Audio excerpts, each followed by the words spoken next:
আজ আপনাদেরকে দেখাবো কিভাবে ভেরিয়েবল কানেকশন করা হয়।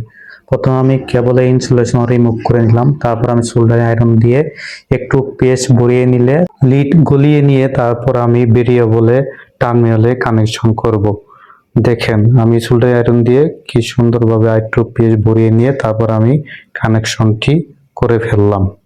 এখানে তিনটি টার্মিনাল আছে, আমাদের তিনটি টার্মিনালে কানেকশন করতে হবে। এই ভেরিয়েবল গুলো আমরা কাজ করে থাকি বর্তমানে ট্যাপ ডাইং এ এবং কি নেরো ফেব্রিকে যে মেশিনগুলো আছে এগুলো আমরা সিম্পল মেশিন এবং ফিনিশিং মেশিন বিশেষ করে ট্যাপ ডাইং এ এই ভেরিয়েবল কাজ করে থাকি। এই ভেরিয়েবল দিয়ে আপনি ফ্যানের রেগুলেটর হিসেবে ব্যবহার করতে পারবেন।